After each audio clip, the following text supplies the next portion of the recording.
Bibliophiles of the Internet. My name is Adriana, and today I'm here to bring you a Top 5 Wednesday video, and our topic today is our Top 5 series to start in 2016. Now, you all know when it comes to reading, I don't like to make promises. I don't make any guarantees. I don't even like making TBRs because I don't know how life is gonna go, and I'm also a chronic mood reader. So long-term reading plans don't work out for me. That's my very wordy way of saying take this list with a grain of salt, because I guarantee you that somewhere along the line in 2016, life is gonna throw down with me and say, "You thought you had free time? That's cute." So with all of that said, let's start talking about the series that with any luck I would like to start in 2016.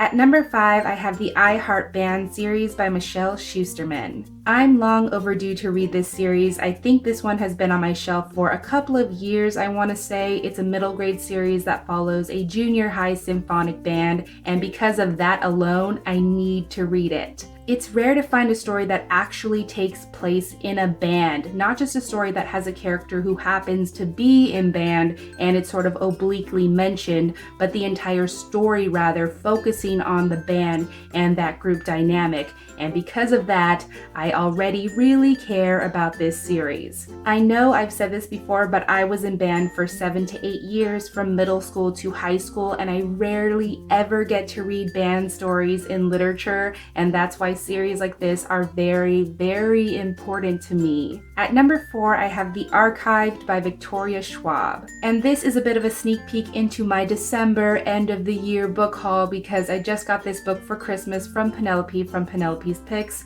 so thank you, P. Here's the thing, I love Victoria Schwab's writing, but I've only read 2 of her books, and they're her adult books. So that's ridiculous. I definitely want to try her YA books, and I know this duology/trilogy is very popular. Plus, like I said, Penelope just got this for me, and we have plans to definitely read this one together in 2016. So that's my incentive to finally start this series. At number 3, I have the 7 Realms series by Cinda Williams Chima. I've had this box set hanging out behind me for over 2 years now, and that's just insane. It's time to read this series. I don't know why, but I get very intimidated by completed series because I feel like when I start them, I need to be in a position where I can marathon through all of them, or what am I doing with my life? Even though that's completely ridiculous. I'm gonna be straight up, I've never read anything by Cinda Williams Chima, but I have such a good feeling about the 7 Realms series,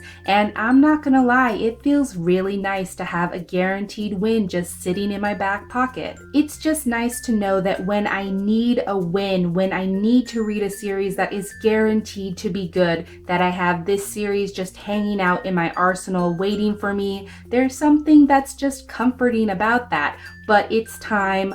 I'm calling on it. I need to at least read this first book in 2016. Again, I may be optimistic right now, but I really hope this happens. At number 2, I have the Fairyland series by Catherine M. Valente. This series has been on my TBR for years and years and years, and it's finally coming to a conclusion in 2016, so I think that's a great incentive to finally marathon through all of the currently published books. If you saw my latest haul, you know I got this book for my birthday from one of my friends, Louisina, from my reading glasses, and I've heard tons of great things about this series from people who I really, really trust. Plus, middle grade is like 10,000% my aesthetic right now, so I'm feeling it. Speaking of middle grade, at number 1, I have the Wanla trilogy by Tony de Terlizzi. As I've said before, I heard about this trilogy from Ivan at Sona Azra. I know it's going to be great. I have the first 2 books already. I just need to get on it. I had planned to read this first book in December, but the first couple of weeks were really tough for me, and I kind of had to push back a few of my reading plans,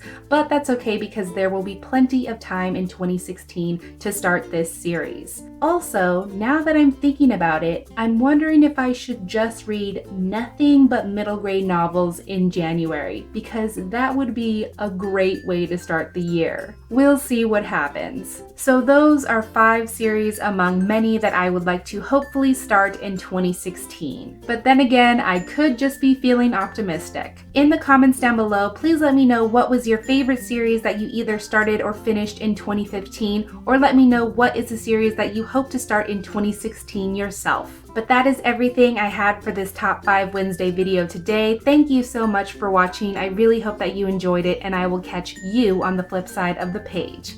Bye!